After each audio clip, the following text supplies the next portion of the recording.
There's a plant that grows in poor soil, requires little water, and does not depend on chemical fertilizers. Yet it contains up to 8 times more magnesium than ordinary pasta. For centuries, it was eaten regularly across Europe, quietly, daily. Then it disappeared. While shelves filled with refined pasta made from highly bred wheat, uniform, cheap, predictable. Buckwheat did not vanish because it was weak. It vanished because strength was no longer measured the same way. Until the 19th century, buckwheat was a common food across Europe. Not rare, not regional. It appeared on tables in Eastern Europe, mountain regions, and monastic kitchens, especially where soil was thin and conditions were harsh. But agriculture began to change. Potatoes produced more calories per field. Wheat produced more uniform flour. Both scaled better. And slowly, food stopped being measured by what it gave the body and started being measured by what it gave the system. Buckwheat wasn't forgotten because it was less nourishing. It was replaced because quantity began to outweigh quality. Buckwheat is not wheat, and it is not a grain. Botanically, it belongs to an entirely different family, closer to wild plants than to cereal crops. Yet it behaves like a grain. It can be cooked, ground, baked, turned into noodles, and it does something few crops manage. It grows fast, on poor soil, with little demand. For centuries, that reliability mattered more than efficiency charts. What truly sets buckwheat apart is what it contains. Compared to refined wheat pasta, buckwheat can provide up to 8 times more magnesium, significantly higher levels of manganese and zinc, high-quality plant protein with a balanced amino acid profile. This is not marketing language, it is nutritional density. Buckwheat delivers more per bite, not more per hectare. And for a long time, that was enough. There's another difference rarely discussed. Modern wheat contains large amounts of highly bred gluten. Not because humans demanded it, but because industrial baking did. This concentration of gluten is very different from what historical diets contained. For some people, this poses no issue. For others, it can place long-term strain on digestion and gut balance. Buckwheat contains no gluten at all, which makes it suitable not only for people with celiac disease, but also for those who simply tolerate wheat poorly. In this sense, buckwheat is not an alternative. It is a return. Buckwheat did not survive centuries by accident. It fed farmers, it fed monks, it fed communities during poor harvests. When wheat failed, buckwheat often did not. When soil was exhausted, buckwheat still grew. History tends to discard what doesn't work. Buckwheat endured.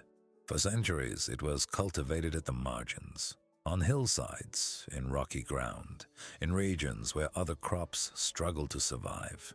It required little preparation, little intervention, and very little trust in perfect conditions. In medieval Europe, buckwheat was often planted as a safeguard, not instead of other crops, but alongside them. If the main harvest failed, buckwheat was already growing.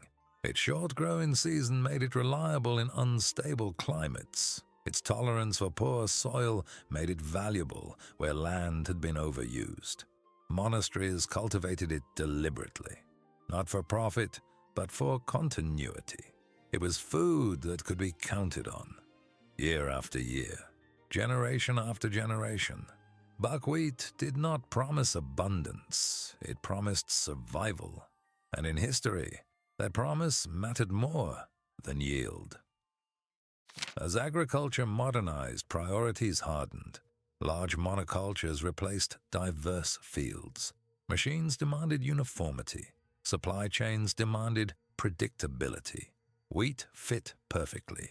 Buckwheat did not. It behaved differently in dough. It resisted standardization. It refused to become identical everywhere. In a system built on scale and profit margins, foods that prioritized nourishment over yield quietly disappeared. Not because they were inferior, but because they were inconvenient. Buckwheat does not fit easily into modern processing chains. Its outer hull is hard and tightly bound to the seed. Removing it requires additional steps, additional time, additional care. Once milled, buckwheat flour behaves differently from wheat flour.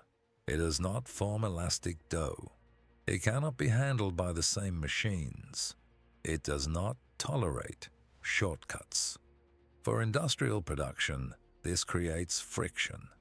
Modern food systems favor ingredients that move seamlessly from mill to factory, from factory to shelf.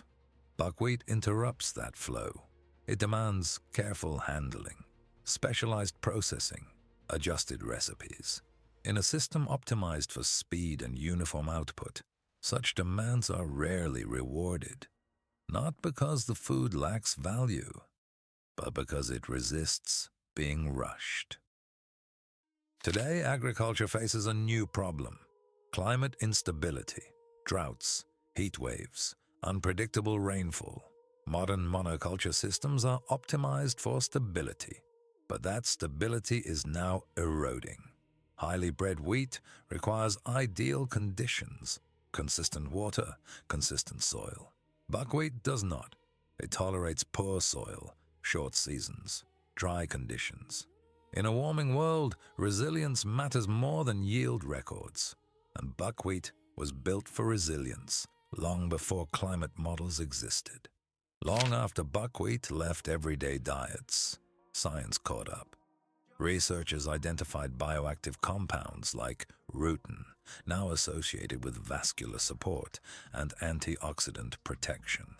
Human studies link buckwheat consumption to improved cholesterol profiles, favorable metabolic markers, more stable post-meal responses. Nothing sensational, just consistent benefits that accumulate over time. The kind of effects traditional diets relied on long before laboratories existed. What modern research reveals is not complexity, but confirmation. Buckwheat supports cardiovascular health, metabolic balance, long-lasting satiety. These are not dramatic interventions. They are foundational ones. Buckwheat does not push the body. It supports it. On top, studies found that buckwheat helps stabilize blood sugar, supports brain and nerve function, and protects blood vessels. Effects that may contribute to reducing the risk of conditions such as type 2 diabetes, cardiovascular disease, and age-related cognitive decline. Today, food is abundant, but nourishment often is not. Calories are cheap, micronutrients are scarce. Buckwheat represents a different logic, not more, but denser, not louder, but deeper. This is particularly valuable in times when soils are becoming increasingly depleted and food contains fewer and fewer micronutrients. Buckwheat is slowly returning, in breads, in noodles, in whole grain meals. Not because it is fashionable, but because people are beginning to notice what modern efficiency left behind. They are rediscovering foods that give more than they take. Buckwheat was never outdated. It thrived on poor soil, nourished generations, and quietly delivered what bodies needed. Its disappearance was not a failure of nutrition. It was a shift in priorities. And as those priorities change again, some forgotten staples are finding their way back, not as trends, but as reminders. Reminders of a time when food was chosen for resilience, not convenience, when nourishment mattered more than speed, and reliability mattered more than volume. Buckwheat did not disappear because it failed. It disappeared because the world began to value different things. Now, as systems strain under their own efficiency, foods once considered inconvenient begin to look different. Not old, not primitive, but quietly prepared. Prepared for uncertainty, prepared for change. And perhaps that is why some foods survive history, even when history forgets them. In the end, health, flavor, and the honesty of our food cannot be replaced by modern systems built on nutrient-poor mass production. Efficiency can multiply calories, but it cannot reproduce nourishment, and some foods refuse to stay hidden forever. Buckwheat is one of them. Not because it is new, but because it continues to matter. And as long as this knowledge is remembered and quietly passed on, it cannot be erased again. If you want this kind of forgotten knowledge to survive, share it and stay close.